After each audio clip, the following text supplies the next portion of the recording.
Et bienvenue dans Investir ou Subir. Cette semaine, soyons honnêtes, la bourse navigue en eau trouble. Il y a d'un côté des banques centrales qui nous disent que tout va bien, que l'inflation est sous contrôle, et de l'autre des marchés qui semblent s'accrocher à la moindre statistique comme à une bouée de sauvetage. Alors, est-ce la fin de la tempête ou juste le calme avant l'orage? C'est ce qu'on va décrypter ensemble. On va voir également les indices de la semaine et 4 actions à grand potentiel. On reste ensemble pour la suite. Allez, commençons directement avec la première actu de la semaine, et c'est surtout la grande actualité. La Réserve fédérale américaine a finalement laissé ses taux inchangés. Je vous racontais qu'il souhaitait les baisser, mais finalement, c'est pas le cas. Son discours reste sans ambiguïté, pas question de baisser trop vite. Donc Jérôme Powell a été très clair.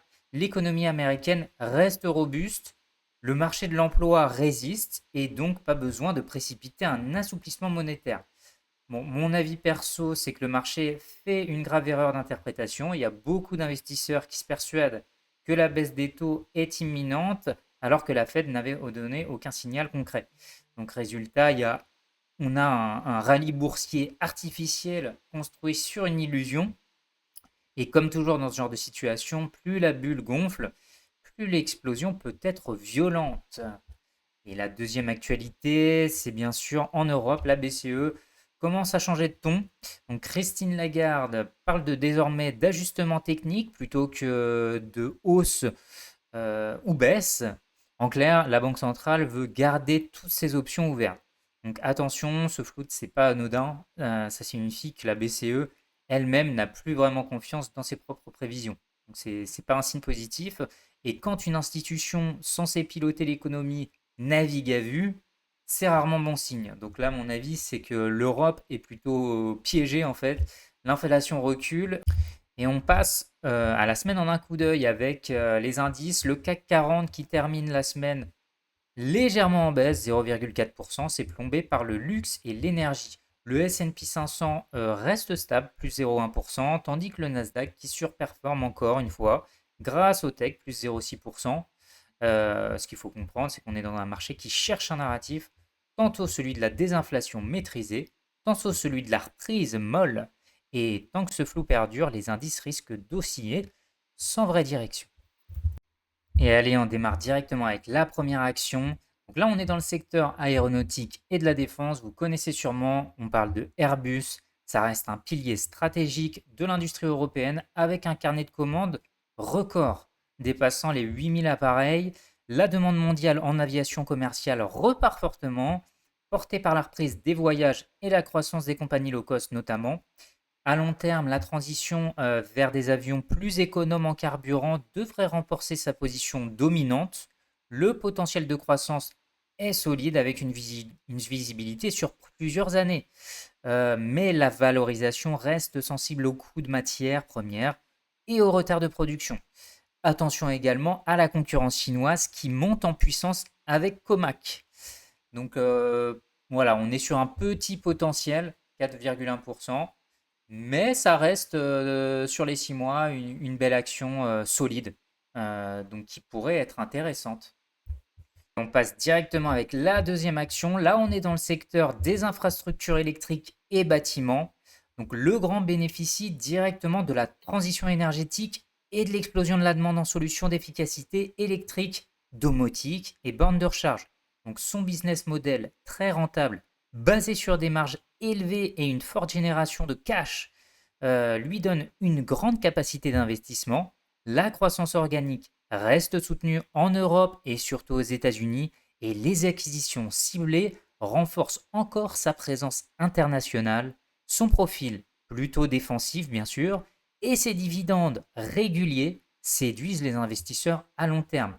Le risque principal vient d'un ralentissement prolongé du marché immobilier notamment et de la concurrence asiatique sur les produits d'entrée de gamme. Et on passe à une action que j'apprécie tout particulièrement. Ici, on est dans le domaine des logiciels d'entreprise et cloud. C'est SAP qui s'impose comme un acteur clé de la transformation numérique des entreprises avec une transition stratégique réussie vers le cloud.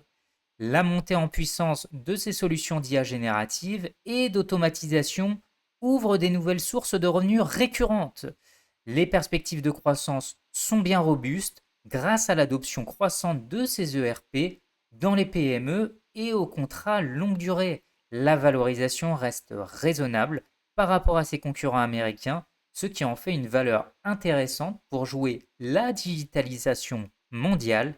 Le principal risque réside dans la concurrence accrue de Microsoft et de Oracle, qui a bien progressé, on l'a vu la semaine dernière, ainsi que la complexité d'exécution de sa transformation technologique. Et on va changer radicalement de secteur ici avec Eli Lilly. Vous la connaissez peut-être, on est dans le secteur de la santé et biotechnologie. Eli Lilly s'impose comme une référence dans la pharmacie mondiale américaine, notamment avec son traitement révolutionnaire contre l'obésité. Considéré comme un futur blockbuster, sa stratégie de diversification thérapeutique et ses avantages en oncologie et diabète renforcent la croissance future. L'entreprise affiche une dynamique exceptionnelle avec une forte rentabilité sur ses résultats et une marge opérationnelle en nette amélioration. La demande structurelle liée au vieillissement de la population constitue un moteur long terme. Le principal risque concerne la pression réglementaire sur les médicaments et la dépendance à quelques produits vedettes.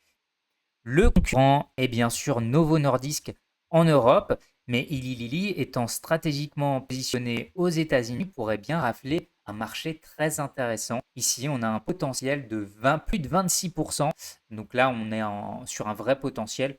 Bien sûr, le risque va avec. Mon avis personnel, ces 4 valeurs ne sont pas des paris spéculatifs, mais bien des piliers sur lesquels bâtir un portefeuille long terme. Elles allient croissance structurelle, visibilité, leadership sectoriel.